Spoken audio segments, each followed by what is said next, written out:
Welcome to More Than Legal, the show where we go behind the scenes to uncover the fine print of power, purpose, and profit. I'm your host, attorney Danielle Laughlin. After almost 2 decades in the trenches of courtrooms and boardrooms, I have learned that every move leaves a mark and every deal tells a story. What will we uncover today? Let's find out.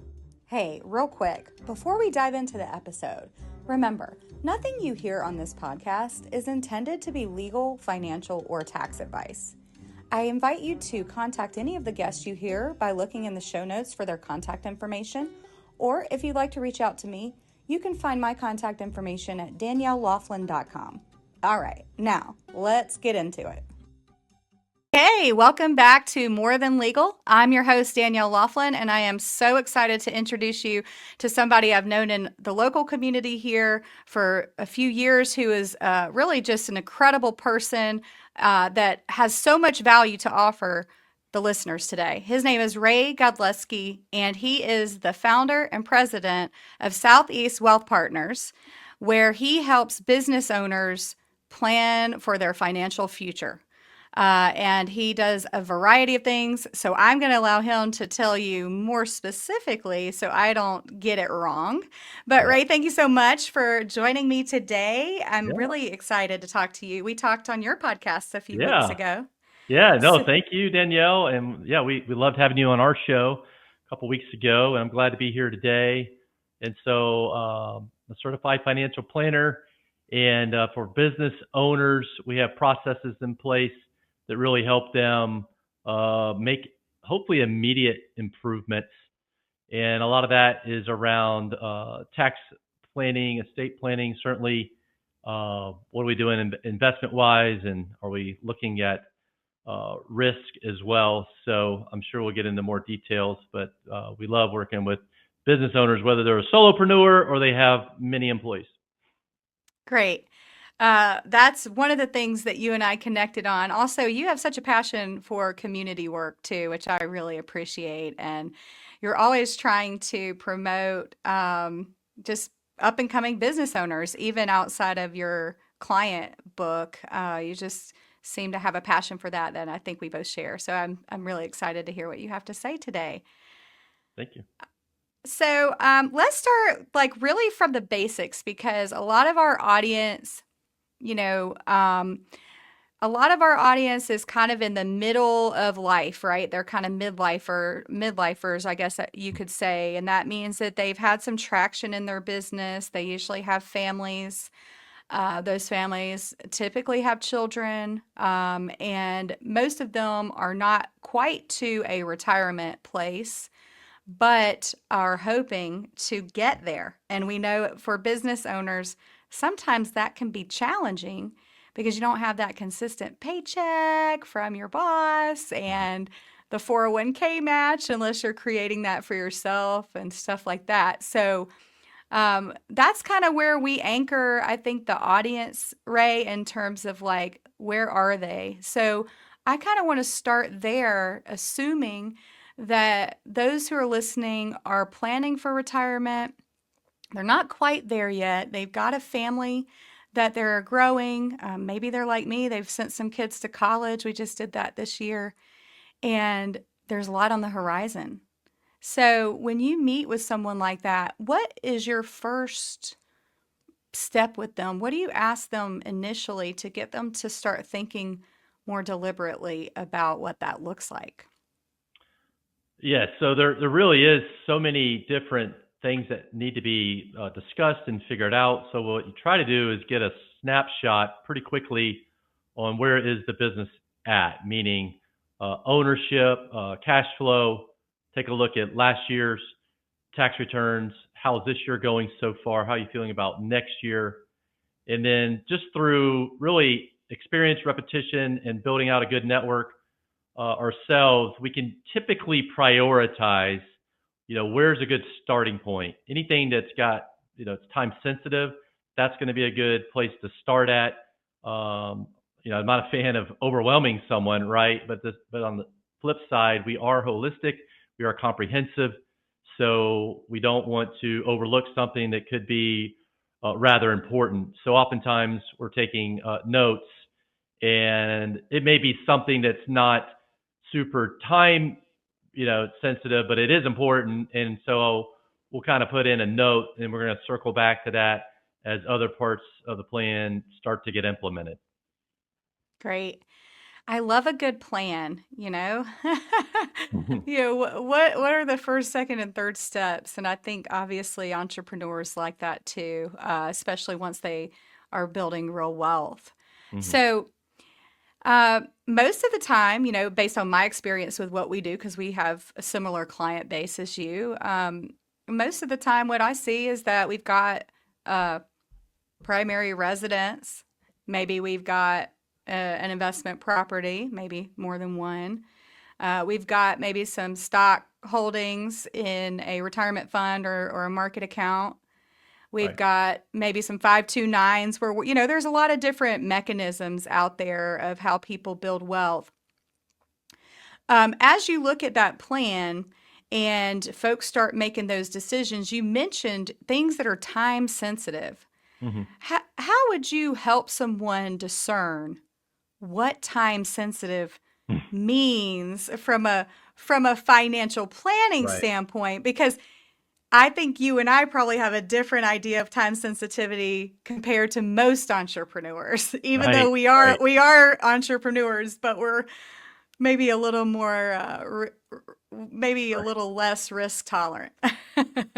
Right. Yeah. What's interesting is most of the time when there's introductions being placed and something's time sensitive, it's about tax planning, which while it's important, there may be other things that are even more important. But oftentimes that's where it starts, right? Like, oh my goodness, my CPA said I need to do a SEP contribution account towards last year, and it's March the 12th, right, of this year. We want it to count towards last year, or I got a 401k, I got employees, and I want to get what's that safe harbor deadline? What is it? It is the census. I don't know what that is.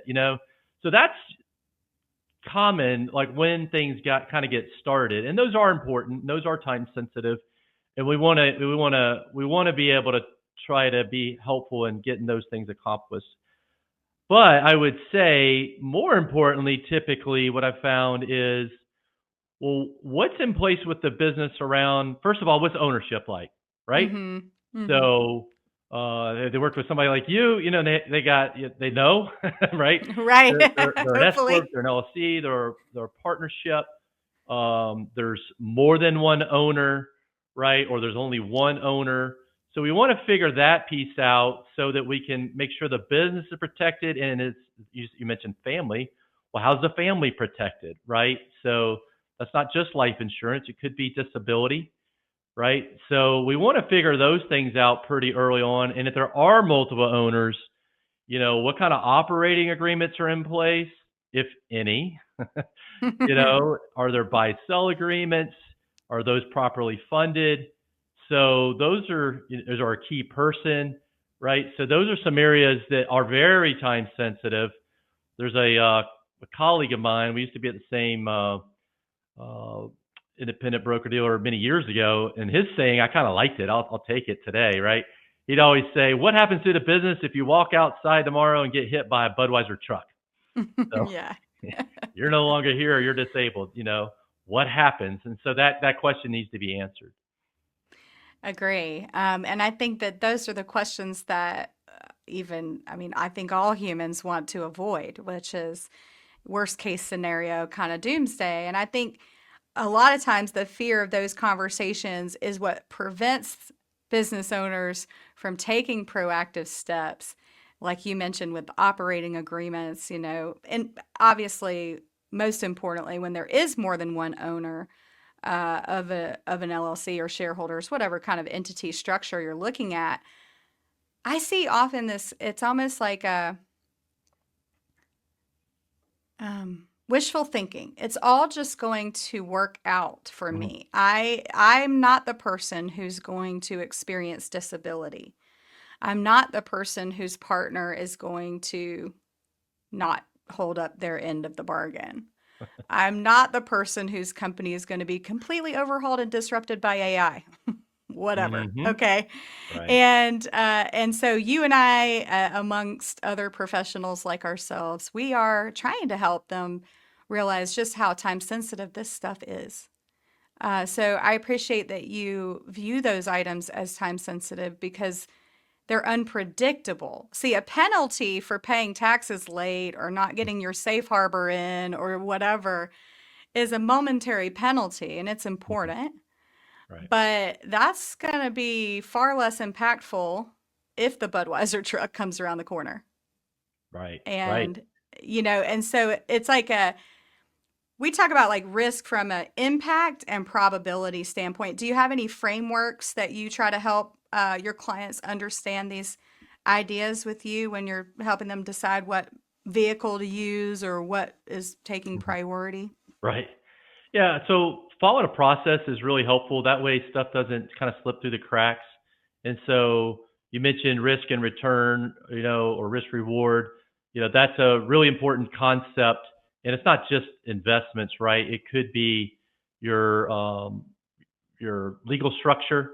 It could be real estate related, or even you get these uh, father son teams, mother daughter teams, mother son team. You get these different ownership things, and sometimes we're getting involved 10 years down the road, and there's a little bit of a mess there. And Yeah. so when it comes to the ownership and documentation, so we try to get in there and try to help get that not so messy, right? And it may not happen in an instant, but we're going to work towards getting that in a much better spot.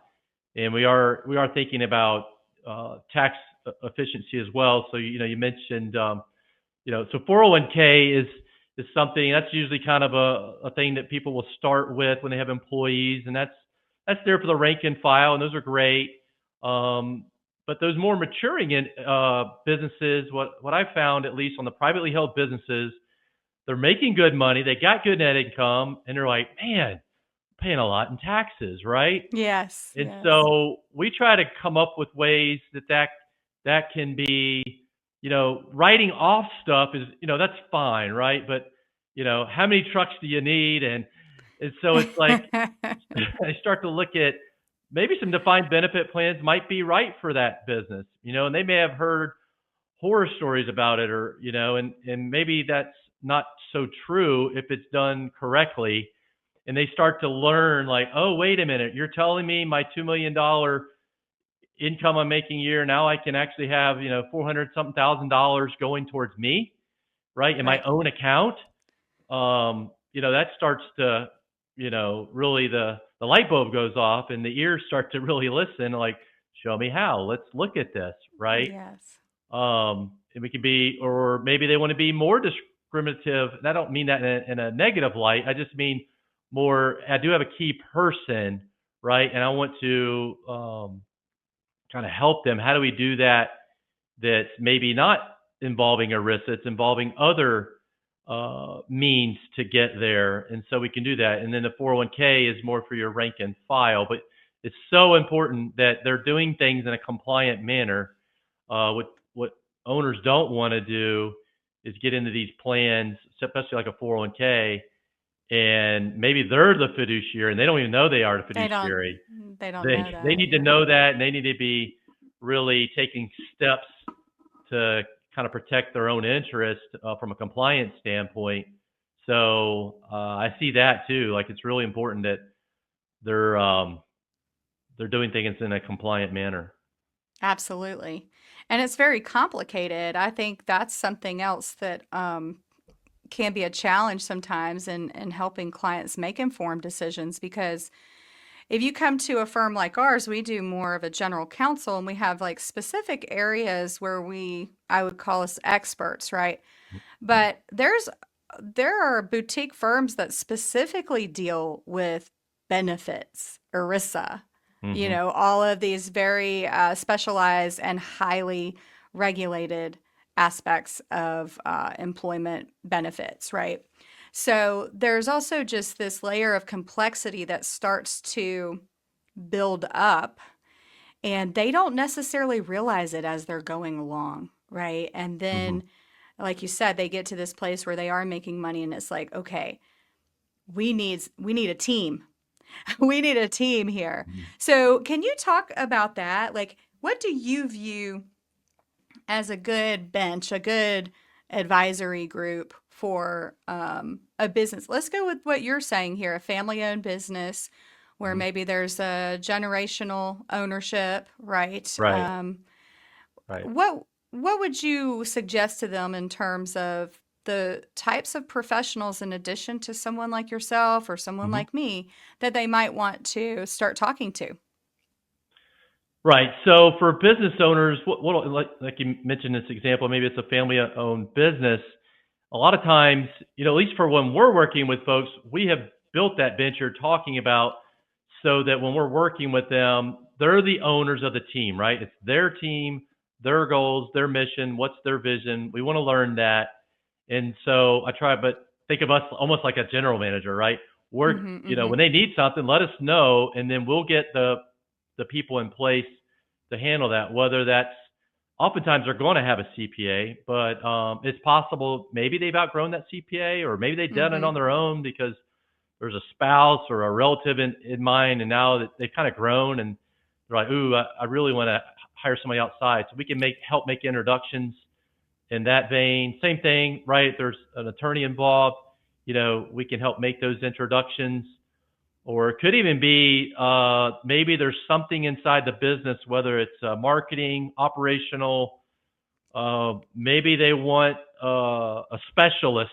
Could be a fractional specialist. We'd be happy to, set up a coffee or a lunch with them. Even though they may not do business, they may learn something from that coffee or lunch that's helpful. Or maybe they do hire them on. So that's kind of some of the bench, if you will, what we're helping. And then when it comes to um, let's say they're a solopreneur. Let's take a step back. Let's just say that maybe there are spouses that are involved, and maybe for one of them it's a side hustle, and for the other it's their main primary business. And so for solopreneurs, you got a lot of flexibility there.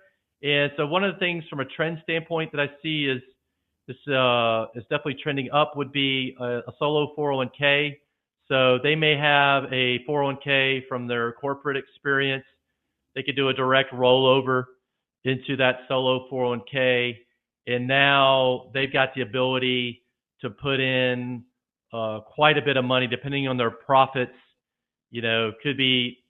Could be in the mid 20s, but they could also put in close to 77,000 bucks for one person. And then if their spouse involved, they're making enough money, they could do the same. If they're 50 or older, or if they're not, there's less catch-up provision in place. But one of the things I found for solopreneurs that they like is that loan provision in there. Mm-hmm. So that's not the goal, right? You don't want to Right. do a loan, but you might feel better about putting money into the solo 401k, that you could take up to $50,000 or 50% of that balance as a loan. I'd say more for short-term reasons, right? But Short-term then you're paying capital. yourself Yeah. back the interest, not a bank. Because Not a I bank. did I meant to mention that earlier. What we're talking about business owners is liquidity. That's so important. And whether you're a business owner or not, liquidity is important. And some people, when they think liquidity, they think it's cash sitting in a bank. Yeah, that's a form. But Mm-hmm. the way I look at liquidity is, how painful is it going to be to get money to put out a possible, a problem, or it could be even an opportunity, right? How are we going Right. to get to our capital in a less painful way? Because let's pretend somebody's under 59 and a half or under 55, right? And they liquidate a 401k or an IRA. That's a painful way to do it. Very, very painful. You got Wow. Yeah. 10% penalty, you got income. Mm-hmm. So there's different ways to do it. Maybe you got some non-qualified assets. That could also possibly be a painful way to do it. Oh, I sold some stock I've had forever, realizing a gain. But you might be able, you mentioned other partners. So for non-qualified assets, we have partnerships in place that you could do a line of credit on non-qualified assets, right? I don't do it, but we partner up with folks that could do that. And as a matter of Mm-hmm. fact, I had, I think, 3 or 4 people do that this year, and it worked out beautifully because it was March, Yeah. and they didn't want to realize A, gains, and B, why they kind of took a dip in the Dip, market. yeah. So they did a line of Yeah. credit and they've been paying it back. So those are some of the things. Yeah. Well, and there's so many options out there. I think that's the beauty of somebody like you, Ray, that you really do understand all of the available options that people have to protect their wealth, and pay taxes legally, but also take advantage of what laws and regulations there are to mitigate taxes. And um, for us, we are often deferring in that category. So we are legal counsel. We are currently not staffed with a tax attorney, Hmm. although I do hope to get one. And if you know anybody out there, just put a Right. little word out. But so we don't actually have a tax attorney on staff, and we are just like, hey, listen, there are some implications here. We believe your CPA needs to be involved. If you have a planner, they need to be involved as well because, like you said, everybody has a different perspective. I'm looking at risk. I look at risk both in the rearview mirror like a CPA and forward looking like a planner, but I'm looking at it from the standpoint of how does that risk of the business potentially impact the family assets, and how do I help them put the right structures to which typically are entities, LLCs, like, even trusts and things like that.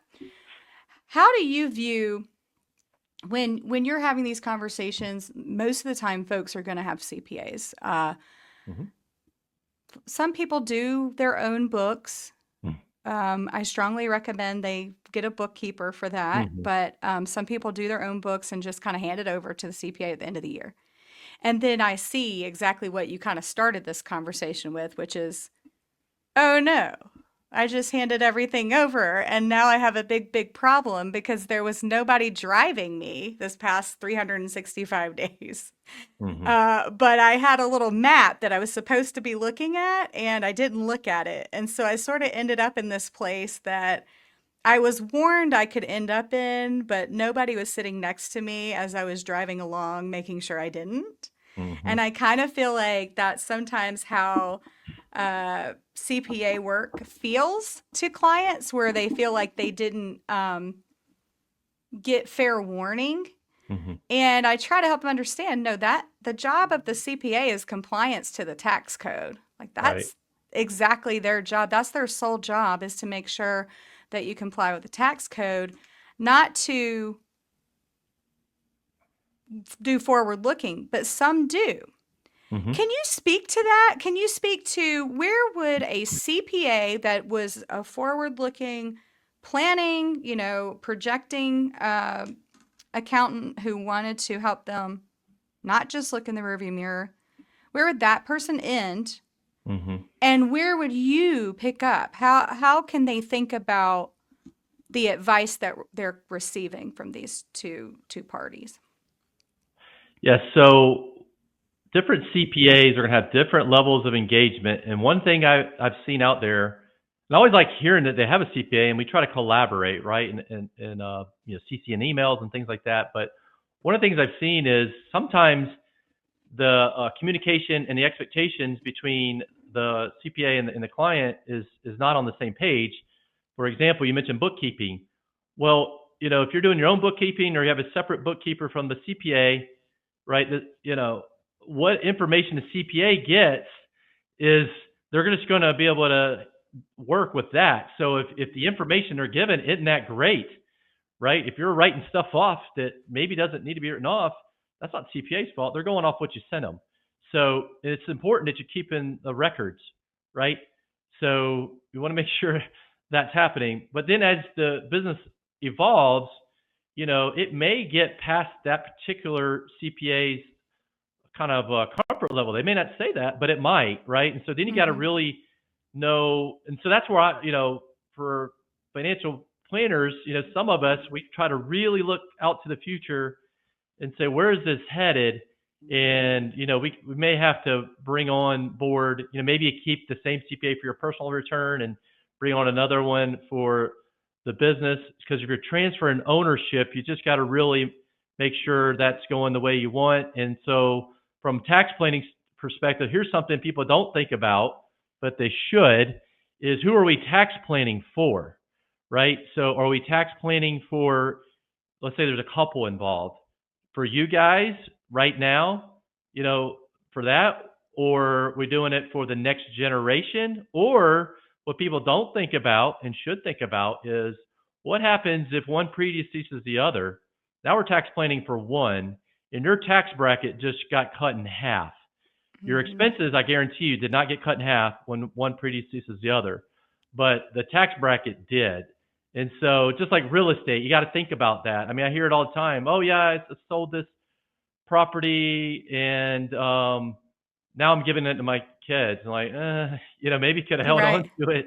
Depending on, there's other questions, but right for now, real estate gets a step up in basis. What a beautiful thing, right? Right. But Right. Right. maybe you just can't hold on to it. What the other beautiful thing is, if you're married and you get to primary home, you can sell it, and the capital gain first 500,000 is tax free. That's pretty Hmm. awesome.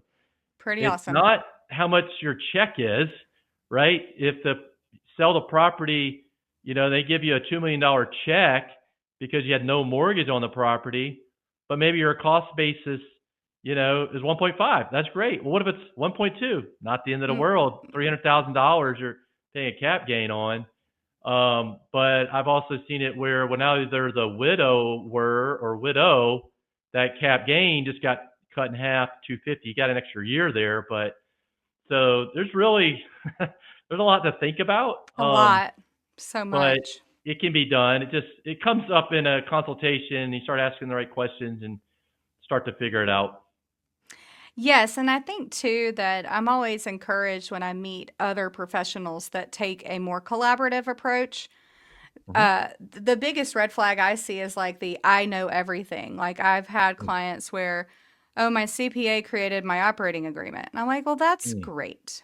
Mm-hmm. But there are things that are not in there that we would really love to see. And or there are things in there that aren't tax related that really jam us up a little bit here that we Mm-hmm. could have Mm-hmm. that Yeah. we could have avoided, right? And so I do see a lot of that where it's like just stay in your lane, right? Like I'm not saying I'm dangerous enough to give tax advice, I just don't, right? Like Yeah. and so you can always say, look, I can point you to somebody who's going to be able to give you more detailed information Well. to the extent the client actually wants it, because sometimes like the client is not quite that interested in Mhm. getting all those details either. Do you see that at all where they're like, I don't know, it's too much, what would Oh you yeah, do? yeah. I mean, I was going to kind of flip it to you a little bit. There's very common that people have a bad quote bad experience with a financial advisor. They have a bad experience with an attorney, and then everybody gets lumped into the same, pool of Mm-hmm. folks. So go into like you when someone has worked with you in the past. Can they call you in the future? Like, how does that work? Is it usually a stop and start date, but you'd still take their call? I'm just curious, how does that work? Oh, interesting. So yeah, we it depends on the scope of the relationship. So going back to what I was saying, like some folks don't want all that, right? Some folks Hmm. don't want all that. We Hmm. have options for folks that don't want all that, and we advise what we think, what we recommend. Hmm. And then they get to choose. If they want an ongoing relationship, we do have offers for that. If they just want to come in here, provided that they're willing to spend a minimum amount, because like we'll get stuff like, oh, I just need this document. Oh, I just need this operating agreement. Oh, I just need this. That's not Hmm. all you need. I can pretty much ensure that that is definitely not all you need. But even if it was, it doesn't make financial sense for our firm to engage and take on the risk of your work when it's not a profitable service for us, right? So there's Hmm. kind of two I this is why I love working with business owners, because Hmm. I can be very direct and say, listen, I would love to help you, but that would not be a good financial decision for my business. And now it's like we are now on the same page that this is a thing, and this is a little off of what you asked, but I'd be interested to know what you think about it. And we're running over time, so we can end whenever you want. So I also Okay. want to acknowledge that. Um, but I think too, sometimes it's like you're there is a short-sightedness almost about how to view certain aspects of planning. And I think that people uh, can benefit from just maybe your perspective on do you, I'll say for myself, I want to be in integrity with how I show up to my clients, just the same way that I wanted them to be in integrity with how they show up to their clients. And I want to be on equal business stature with my clients. Not because I need them to acknowledge that, but because when they view me as an equal to them, they are more likely to listen to the advice that I'm trying to give them.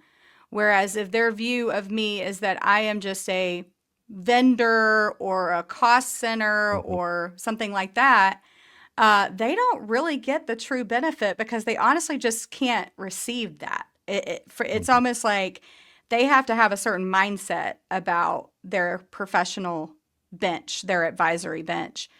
What do you see anything like that? Have you experienced that where you have different clients treating you more like a Yeah. Yes. So it's funny, think back to many moons ago, when someone like me gets into the industry, you kind of just you grind it out. You take on almost any opportunity, right? Just to kind of learn, and um, sometimes you got to hold your nose, right? And so mhm, you mhm. come to a point where I can tell you, not every advisor might be like this, but for me, if I'm giving advice and then they're not executing at all, that is deflating, and it's probably like, okay, we're probably, especially if it's not even transparent about it. It's like, okay, this is a relationship business. This probably is not going to work. And so as you evolve, you start to learn. I had one that was, they weren't a business owner, but they were referred, and the money, there's, obviously good money there to work with, but I could just tell they would never really give an inch, if you will, in anything. And so kind of just let that wither through the vine, because it's not going to, kind of just learn from experience. That's not going to go where it needs to go. And maybe there's someone else out there that, Is for whatever better. reason, that person, resonates with better, or maybe not. Sometimes that's the person, and everybody has to figure that out on their own. But no, it's a relationship business, and just like, when somebody's in need and there's a relationship there, it could be a Saturday, it could be, any number of things. I like to just, be responsive.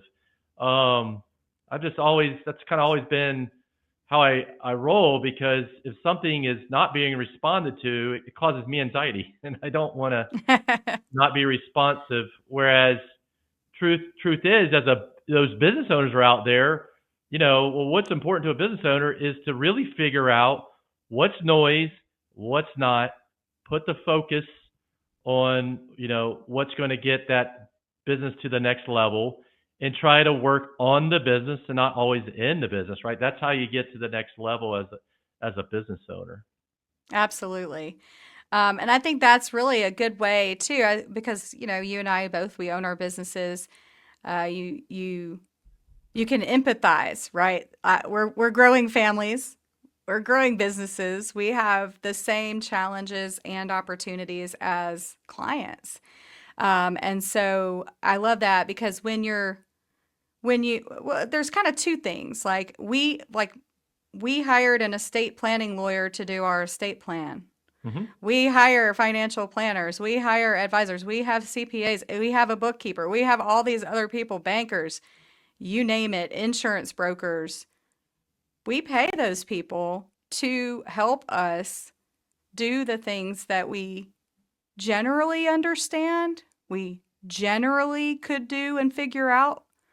Maybe even, I mean, for estate planning, I could have said I could do these docs. It probably wouldn't have been too ethical to do that to my husband. So just Yeah. kidding. But like it's not that you can't always do it, right? Like entrepreneurs are usually very scrappy, very smart, very diligent, and hardworking people, and they can do a lot of things on their own. And I think it just acknowledging that there comes a place in your career development, both as a professional or a tradesperson or whatever it is that your secret sauce is, but also your career as an entrepreneur where there's a maturity.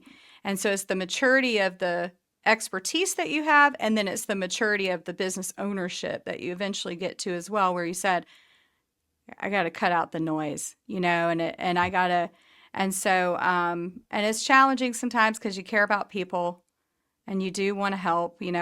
I see that a lot. People come to me. I'm like, I know this isn't a cheap opportunity for you. If it was cheap, like I wouldn't have such a hard time finding the A clients out there, if I'm being honest. Mm-hmm. But if you want to get to where you say you want to get to, then this is not about cost. This is about investment. And investing in your services is the same idea. And I hope that people have taken, at least from this conversation, one important thing, which is there are so many levers. I mean, you touched on just a handful, Right. you know, there are so many levers. It's not easy. It's a plan and it's a process, and it's not going to happen overnight. I think that's another thing entrepreneurs struggle with as well. Do you have any final thoughts about that? And just to close out, let's say Right. somebody's listening. Let's say they have a planner. They already have somebody. Mm-hmm. Maybe they're not happy with that person. Maybe they want to consider something else and other options. Mm-hmm. How can they think about their next steps? And then for those that maybe haven't done anything or very little, how do they think about their next steps? And what would you say is a really good trigger point for a business owner, if you could? And that might be a loaded question. I don't mean to load that too much for you, but maybe a few things you see where it's like, okay, now we really can't wait anymore to get somebody like yourself involved because they're starting to hinder maybe what they say they want. They're making choices that are not going to lead there. Right. Well, so when the business is starting to really increase in their revenues every year, hopefully they're increasing in profits. That's usually a good kind of starting point. They start to go, okay, now I'm paying foreign taxes, and like I said earlier, they're writing stuff off, but like, I don't know if I really need other things. That's a good time to meet with someone that is, a financial advisor, or CFP, something like that, a wealth manager, so that, they can at least start to talk with somebody, start to, maybe you can, depends on, some people don't want to do it yourself, and that is totally fine. Like you're like, hey, I'm hiring you to help me. And so even though you're hiring somebody, I do stress that you should have, at least at a high level, what are you doing and why, right? Even Hmm. if it's like whiteboarded out, this is why you're doing blah, blah, blah. This is why we're doing this, right? And if you have stuff in place and you don't really know why, or there's something uneasy, and you ask the current person, if you will, questions, and they either talk above your head or kind of almost, I feel like you're bothering them, that's not a good sign. you, you might want to get another set of eyeballs, another pair of ears to listen to that.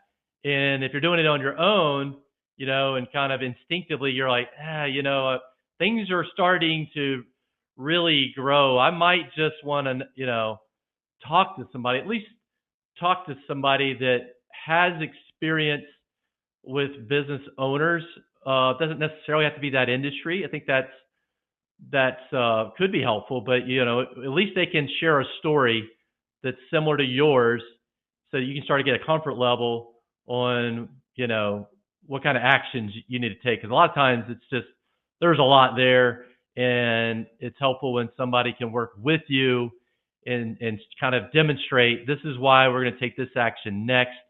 I know you thought about this, but that's important. We're going to get there, but Yeah. we need to make sure this is next. So it's Yeah. always about direction and if you're heading in the right direction, it'll be okay, because then you're gonna get there. You can accelerate later, but you definitely want to make sure directionally you're going in the right direction versus treading water, or maybe possibly just meandering and going in a circle. Yeah, absolutely. Or doing something that you regret later. I think, you've kind of danced around the 179 issue, but that's a big thing I see a ton, Mm-hmm. and I'll even say just maybe some encouragement for the audience. Like, we all have to start somewhere, and all of us are at a different level in our journey. I mean, you've been at your game longer than I have mine, and so we're not here to say we've got it all figured out. I think what we can say though is that when I started my business, I knew business law, sure. Mm-hmm. I knew real estate law, I knew estate Mm-hmm. planning law, Yeah. but I didn't understand sales and marketing. I didn't understand cash flow. I didn't understand my books. I didn't understand what my P&L was supposed to be saying to me.